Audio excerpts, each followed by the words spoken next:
Hello friends, today we talk about High Renaissance, circa 1490 to circa 1530. This is the module 5 of the paper second. Our objectives in learning this module are as follows. Acquaint about High Renaissance. Illuminate on various aspects and features of art and architecture of High Renaissance. Understand the major artworks that determined the period. In this chapter, we shall be covering these aspects in general. Introduction. Political scenario. Rome. The artists, architecture, painting, sculpture, the Vitruvian Man. Introduction. In simple terms, Renaissance means the height of Renaissance. The term high indicates the esteem and the regard with which the period is held. It spans the 4 decades from 1490 to the sack of Rome in 1527. Artists now no longer pondered over the art of antiquity. They now had the tools, the technology, training, and confidence to go their own way, secure in the knowledge that what they were doing was as good or better than anything that had been done before. As philosophy began to focus on individual, art changed itself to focus on the human. Sculpture, painting, and architecture rose to new, exciting heights and were admired by all. As the use of the printing press grew, there was a greater spread of ideas, and artists could sell their prints of their work. Travel also increased during the High Renaissance. Therefore, art became more international. Political scenario. Politically, the High Renaissance was the time of tension and turbulence. The French invaded northern Italy and sacked Milan. The Medicis were expelled from Florence in 1494, and Rome took over Florence as the center of artistic activity under the control of ambitious popes.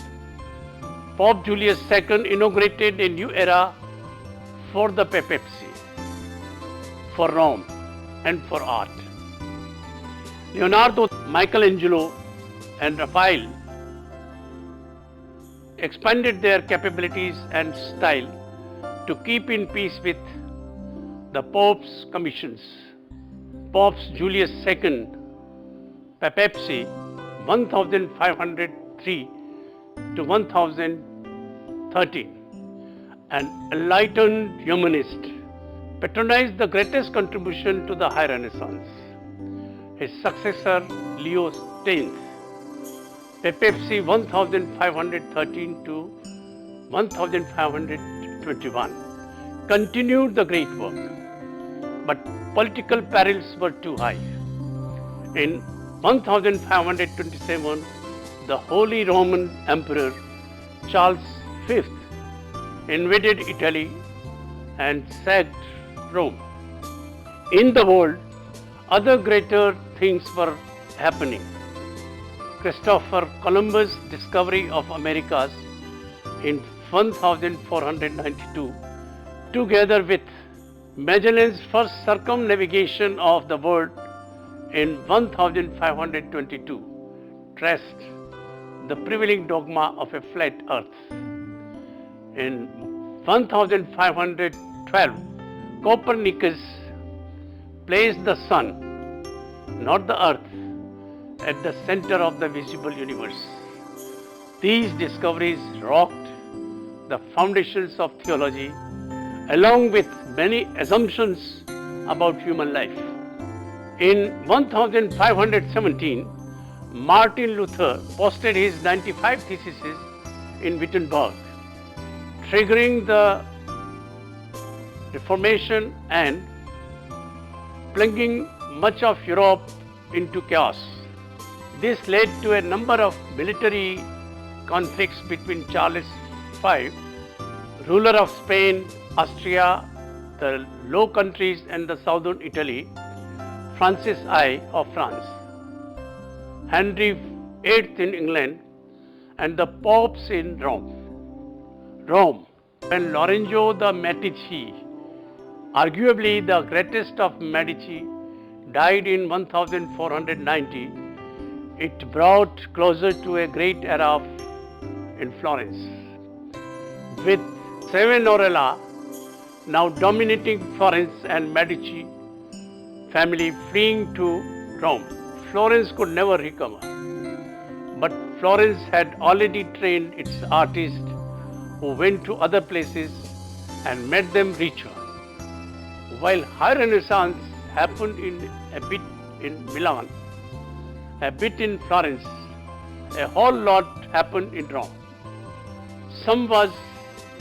Rome was getting re-recognized under the popes. It was obvious that the big three prosper in Rome.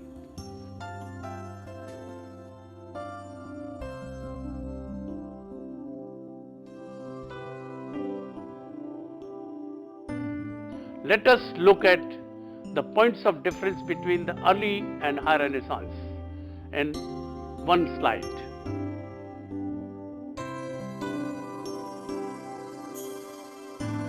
The artists. Leonardo da Vinci, 1452 to 1519. Bramante, 1044 to 1540. Michelangelo, 1475 to 1564. Raphael, 1483, 1520. In Venice and Giorgione, 1477 to 1510. Titian, 1485 to 1576. And Bernini in Venice are the key artists of the High Renaissance. These artists and others possessed the combined skills of painter, sculptor and architect in one. All artworks were a culmination of the relationship of the individual to the natural world around him. Leonardo was the ultimate Renaissance man, a solitary genius to whom no branch of study was foreign. Michelangelo emanated creative power, conceiving vast projects that drew for inspiration on human body as the ultimate vehicle for emotional expression. Raphael created works that perfectly express the classical spirit, harmonious, beautiful, and serene. Da Vinci emerged as most influential artist and thinker of the time, and perhaps in the history of Western art. The legacy of High Renaissance is primarily seen through the continued use of Da Vinci's innovative approaches to art making, such as freehand sketching and subtle tonal gradation, also known as sfumato. Michelangelo's sculptures are examples of amazing technical abilities that blended with his ability to bend rules of anatomy and proportion. However, his most powerful work is the giant ceiling fresco of the Sistine Chapel in the Vatican, completed over 4 years, from 1508 to 1512. It is representative of a philosophically unified composition that fuses traditional Christian theology with Neoplatonic thought. In his greatest work of School of Athens, 1508 and 11, Raphael combined Aristotelian and Platonic schools of thought.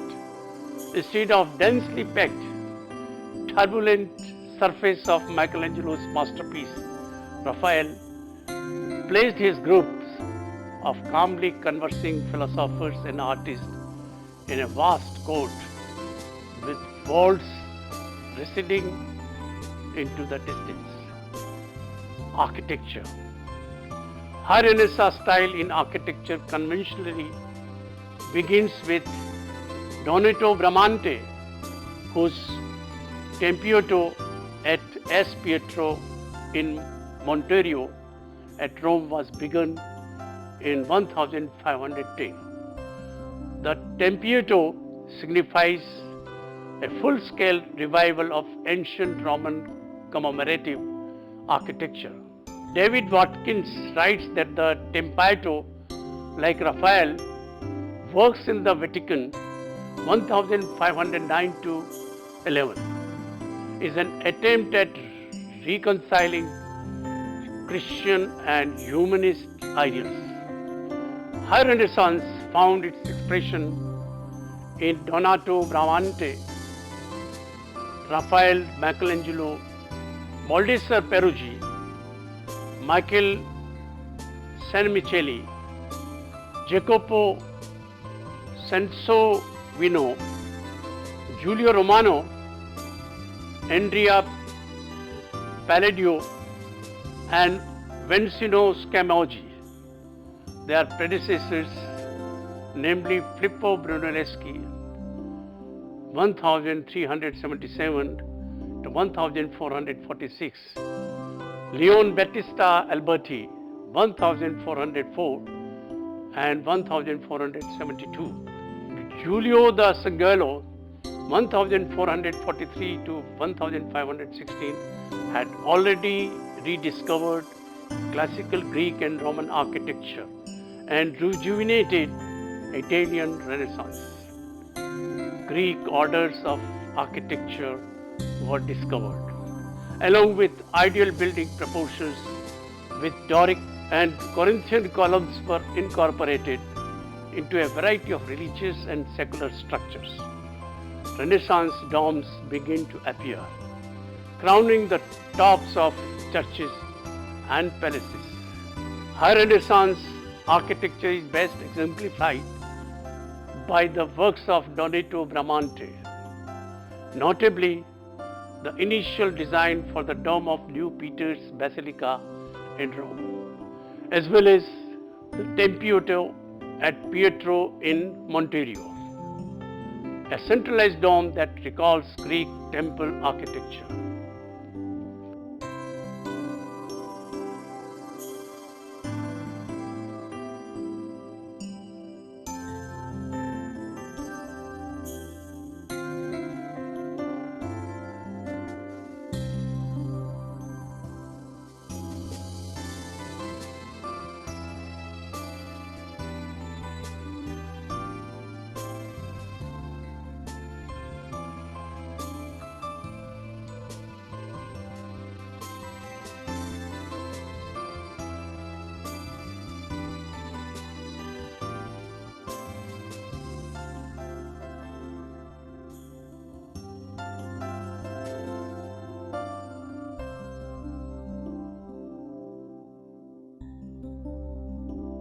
Painting.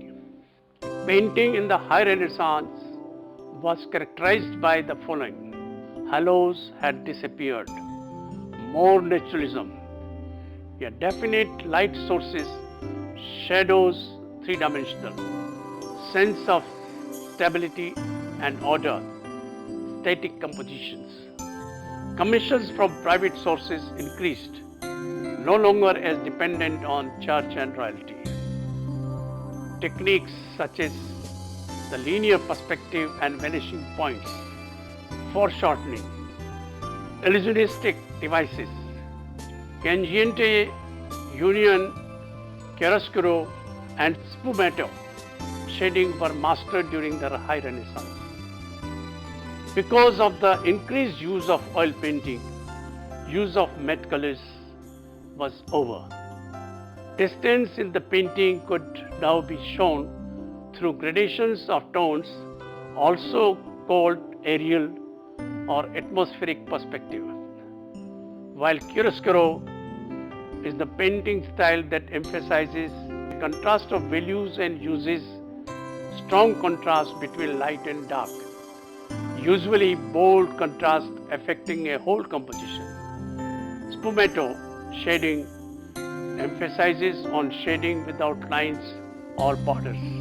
In manner of smoke and beyond the focus plane, Mona Lisa's eyes are a perfect example of that.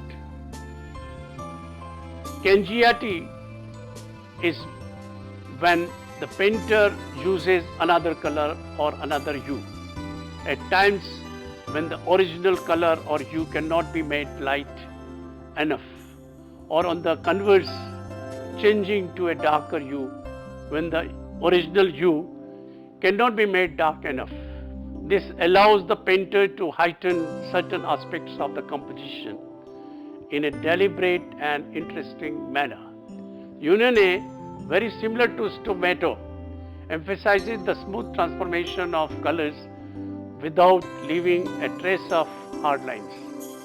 Through playing with the intensity of colors, it does not let loose the bright eye soothing spots in the painting, which makes the picture more vibrant.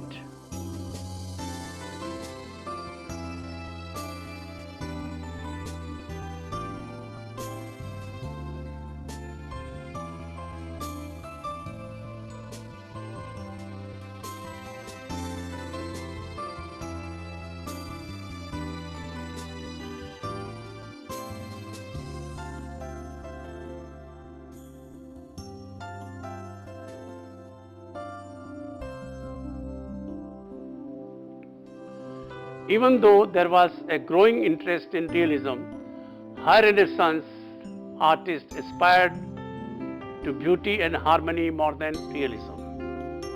The Greek philosophy provided the secret of the perfect human type with its proportions, muscular structure, oval face, triangular forehead, straight nose and balance with weight on one hip, all of which can be seen in the painting of Raphael, and the immensely expressive sculpture of Michelangelo.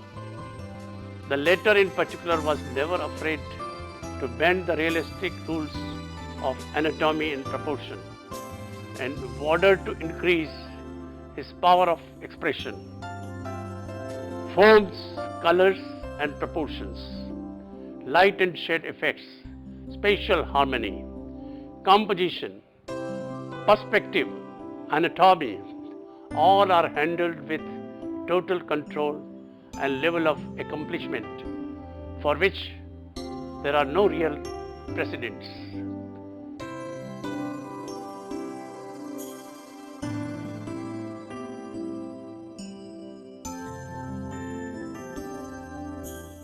It was through classical Greek philosophy that the Renaissance theorists and artists developed their idea of humanism.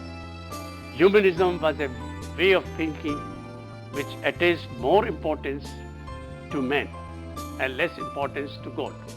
It imbued Renaissance art with its unique flavor as exemplified in works like Leonardo's Mona Lisa, a non-religious painting, Michelangelo's David, a more human than religious statue, and Raphael's cool secular fresco, School of Athens.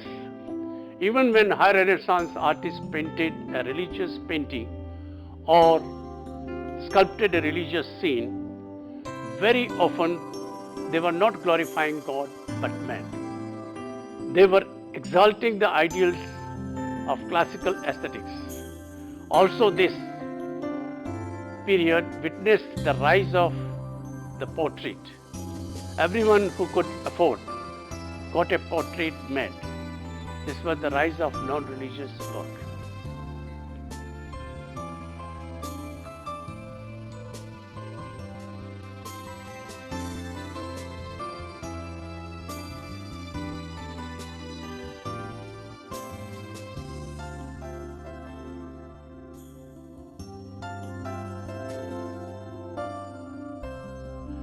Sculpture. High Renaissance sculpture is defined by an ideal balance between stillness and movement. Michelangelo's Pieta and iconic David are great examples of that. Michelangelo believed that God put the sculpture within the rock and that the artist must uncover it. Good art comes from divine inspiration and beauty is a path to salvation. Sculpture used primarily to decorate or embellish architecture was commissioned by the state and the public. There was the development of small-scale statues for private patrons. The creation of busts and tombs also developing. The subject matter related to sculpture was mostly religious, but also with a significant strand of classical individuals in the form of tomb sculpture and paintings as well as ceilings of cathedrals.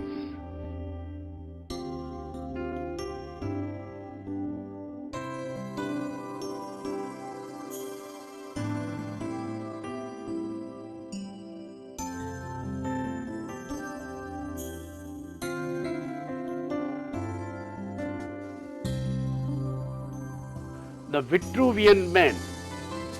Da Vinci created the proportions of men in his most famous drawing, the Vitruvian Man. His notes and drawings are based on the works of the famed architect Vitruvius Pollio. These proportions are seen in Leonardo's notes and the drawings accompanying text, written in mirror writing. It was made as a study of the proportions of the male human body as described in Vitruvius. A palm is the width of 4 fingers. A foot is the width of 4 palms. A cubit is width of 6 palms. A pace is 4 cubits. A man's height is 4 cubits and thus 24 palms. The length of man's outspread arms is equal to his height. The distance from hairline to the bottom of the chin is 1/10 of man's height. The distance from the bottom of the neck to the hairline is 1/6 of the man's height. The maximum width of the shoulders is quarter of a man's height. The distance from the middle of the chest to top of the head is quarter of a man's height. The distance from the elbow to the tip of head is quarter of man's height. The distance from the elbow to the armpit is 1/8 of the man's height. The length of the hand is 1/10 of man's height. The distance from the bottom of chin to the nose is 1/3 of the length of the head. The distance from hairline to the eyebrows is 1/3 of the face. The length of the ear is 1/3 of the length of the face. The length of a man's foot is 1/6 of his height.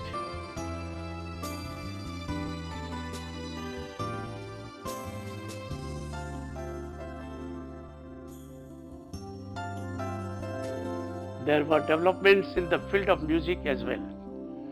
Sistine Choir, which performed at services when the Pope officiated, drew musicians and singers from all of Italy and Northern Europe.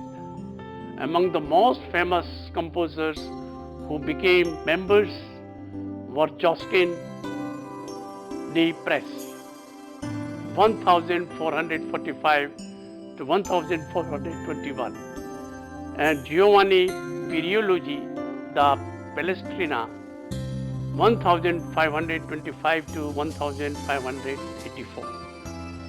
Before we end, let us encapsulate High Renaissance feature again.